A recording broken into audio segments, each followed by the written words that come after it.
할렐루야. 오늘 점심 어떻게 굉장히 맛있었어요? 아유, 너무 맛있었어. 여러분들이 매일 댁에서 식사하시는 메뉴도 중요하지만 또 이렇게 함께 공동 식사하고 좀 다르게 또 함께 이렇게 식사하는 것도 굉장히 여러분의 건강에 도움이 됩니다. 더군다나 조미료도 치지 않고 아주 맛있게 담백하게 식사를 준비해 주신 우리 여성교회 여러분들, 또 수고하신 모든 분들께 감사를 드립니다.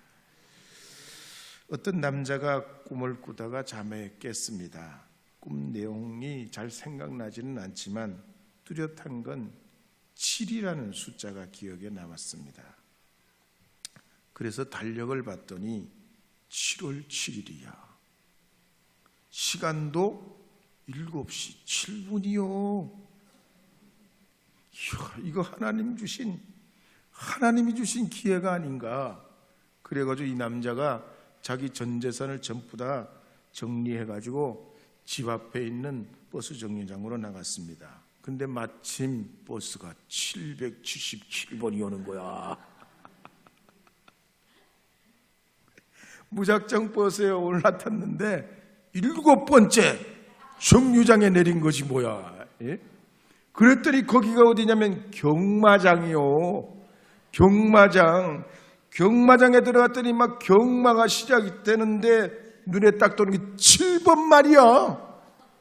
그래서 자기 전재산 7번에다 다 그냥 확 걸어버렸어.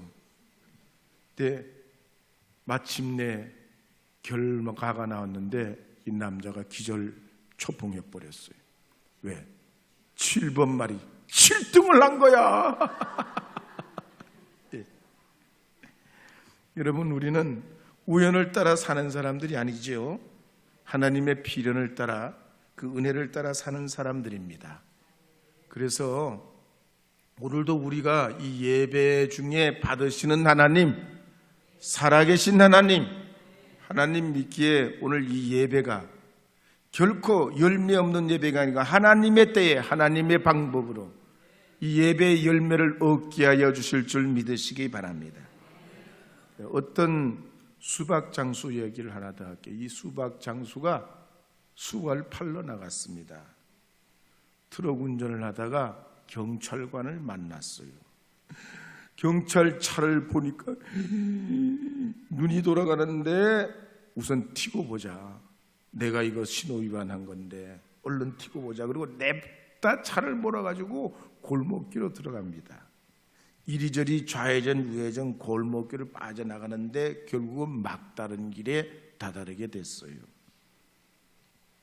어쩔 수 없이 트럭을 세워가지고 있는데 경찰관이 내려가지고 하는 말이, 아저씨, 수박 하나 사기가 왜 그렇게 어려워요? 그러더니. 그래서 여러분, 지레 겁먹을 필요 없어요.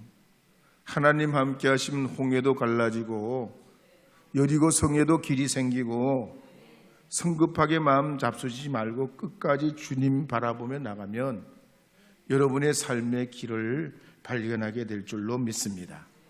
승리는 내 것일세. 한번 불러보겠습니다.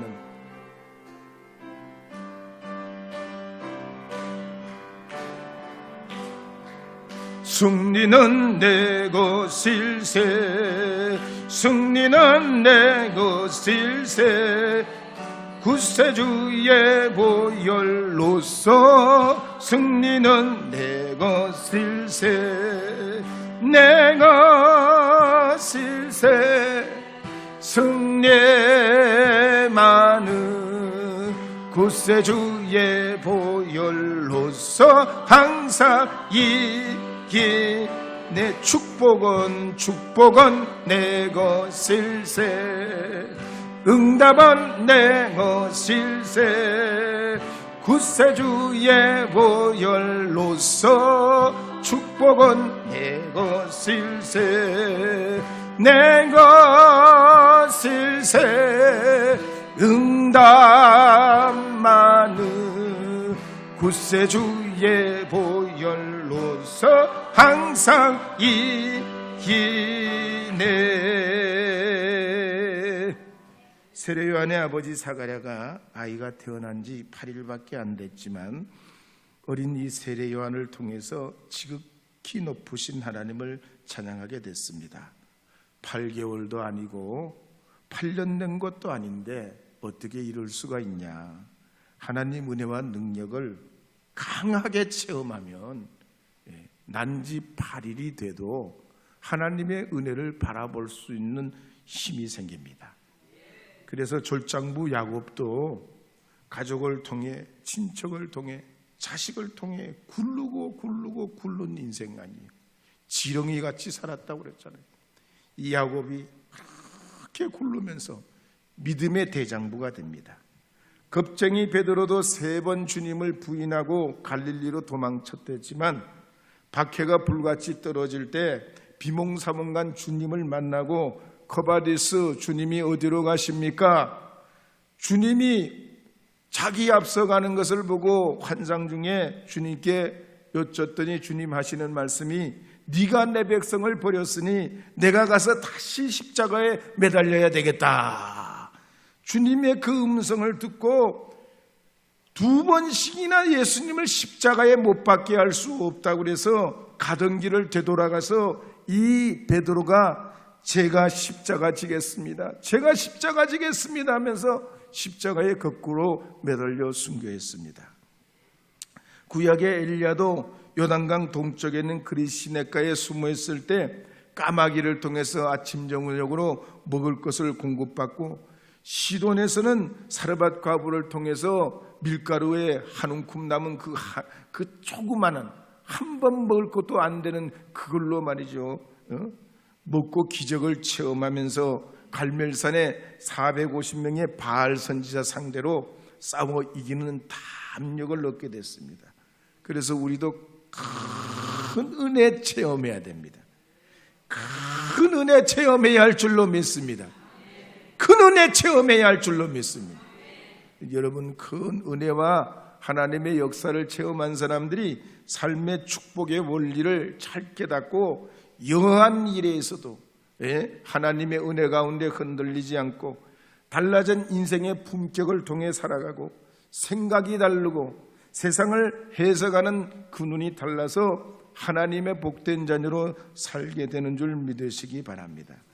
그래서 이 사가랴가 그 기적을 체험하고 성소에서 그 은혜를 체험하면서 이제 8일밖에 안 된 이 아이를 통해서 미래를 내다보고 하나님께 감사 찬송하게 됐습니다.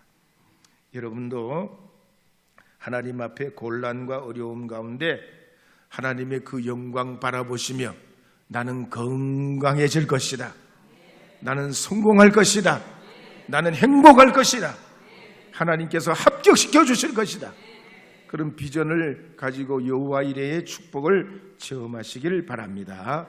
승리는 내 것일세 한 번 더 불러보세요. 승리는 내 것일세, 승리는 내 것일세, 구세주의 보혈로서 승리는 내 것일세,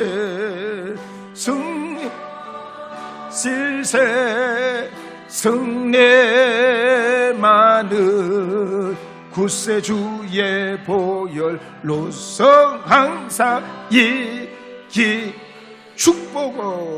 축복은 내 것일세, 응답은 내 것일세, 구세주의 보혈로서 축복은 내 것일세,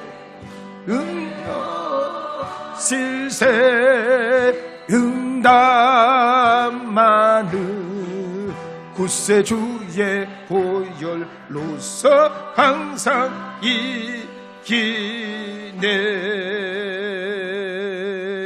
이제 78절 말씀 함께 읽어보도록 하겠습니다. 함께 읽겠습니다.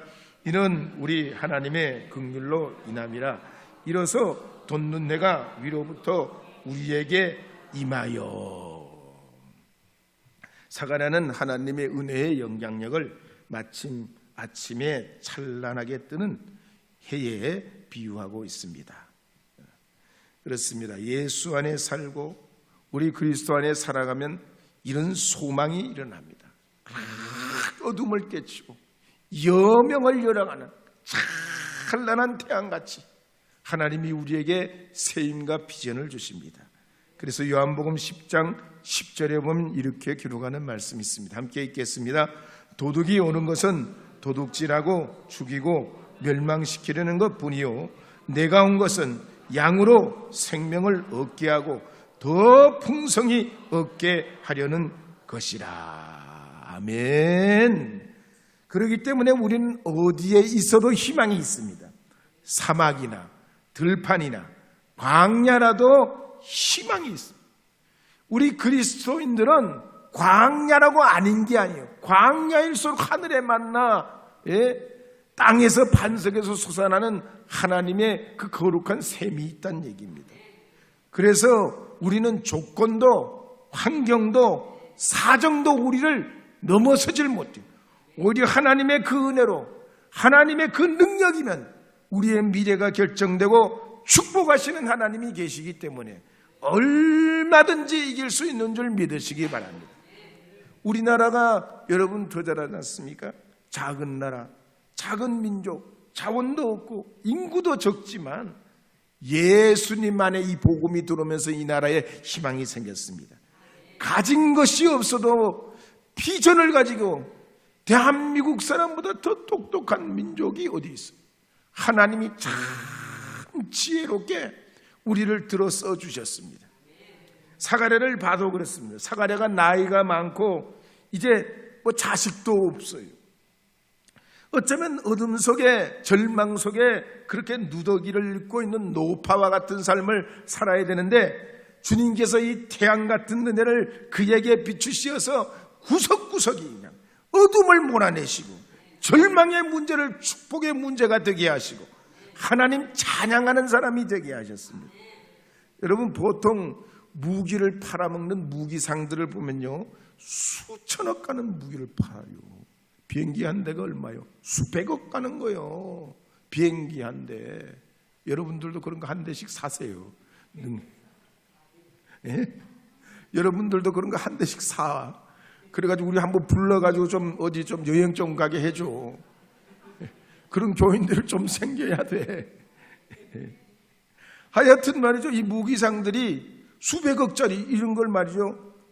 파는 거 보면 보통 정부를 상대로 로비를 합니다. 물론 검은 로비도 있지만 정직한 로비도 있어요. 근데 이걸 어떻게 하냐? 엄밀하게 보이지 않게 극비로 밀실해서 합니다. 그러니까 사실은 얼마를 주고받았는지 몰라. 관계자들만 알아. 근데 하나님의 은혜는 그렇지 않아요. 완전히 나타내 버리셔. 베들레헴에서 마구간에서 빈들에서 갈릴리 바다에서 유대 광야에서 심지어 골고다 언덕에서 처참하게 목숨 버려 피 흘리시는 장면까지 싹 보여주시는겨. 우리 주님은 숨기지 않아요. 약속대로 오시고 약속대로 행하시고 약속대로 일으키시고 가난한 자를 부유하게 하고 눈먼 자를 열게 하셔서 앉은 뱅이에 일어나는 하나님의 축복을 누리게 합니다. 그래서 이 사가랴의 찬양에 보면 하나님의 은혜가 막 드러나요. 막 드러내고 그 위력을 찬양합니다. 그래서 17세기의 오스트리아의 폰 웰츠 남작은 예수님을 만난 후에 자기 삶을 온전히 헌신하면서 이렇게 말합니다. 내가 지금 예수 안에 다시 태어나서 가문이 좋은 것도 무슨 귀족 자기가 좋은 것도 뭐 각하라는 칭호를 받는 것도 뭔 소용이냐. 내가 이 모든 허영을 버리고 예수님 앞에 엎드리는 것, 이것이 은혜고 이것이 하나님의 복이라. 그러면서 이 사람이 모든 걸 정리하고 남미에 있는 지금의 수리남 지역에 들어가서 선교하다가 순교하게 됩니다. 우리나라에 선교사로 와서 일생을 보낸 윌리엄 홀 선교사도 그랬죠. 노비에 보면 뭐라고 적혀 있습니까? 로마서 14장 8절 말씀이 적혀 있습니다. 우리는 살아도 주님을 위해서. 한번 따라하겠습니다. 우리는 살아도 주님 위에 살고 죽어도 주님 위에 죽습니다. 할렐루야, 할렐루야. 여러분, 그러기에 이 사가랴의 찬양을 똑똑히 목격하시면서 마음으로 아멘 하시고 믿음으로 아멘 하시고 여러분의 삶의 소망으로 여기시는 하나님의 자녀들 되시기를 주의 이름으로 축복합니다. 우리 복음성가 참참참 부른 다음에 내 진정 사모하는, 다 F코드입니다. F코드. 참참참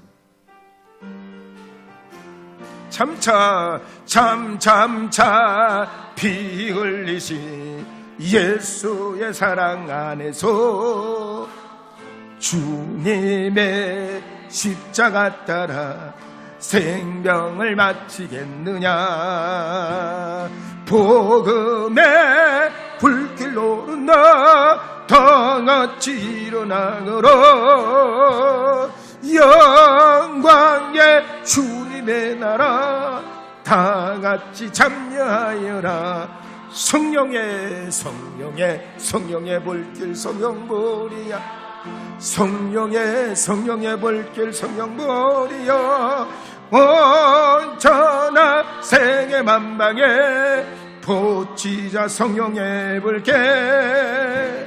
성령의 볼길 성령보리야. 성령의 볼길 성령보리야. 온전한 생의 만방에 보치자 성령의 볼길 성령보리야. 성령의 볼길 성령보리야.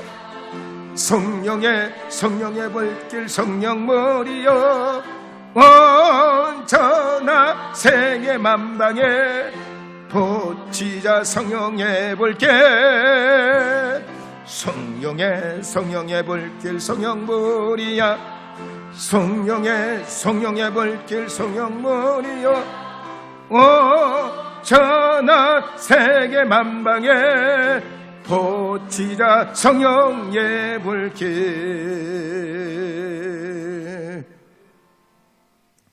내 진정하려고 그랬더니 그만해야 되건데. 이제 79절 말씀 함께 읽어보겠습니다. 79절입니다. 어둠과 죽음의 그늘에 앉은 자에게 비치고 우리 발을 평강의 길로 인도하시리로다 하니라. 과거에 이종범 야구선수 이종범 말이에요. 이종범 씨가 일본에 진출했었잖아요. 근데 실패하고 돌아왔습니다. 제일 큰 원인이 뭐냐면 타석에 서서 데드볼 맞은 거예요. 야구 선수도 야구공 무지 무서워해요. 잘못 맞으면 골로 가는 거니까. 그래서 그 타석에 섰다가 데드볼 얼굴에 한번 맞고 공이 날아오기만 하면 무서운 거야.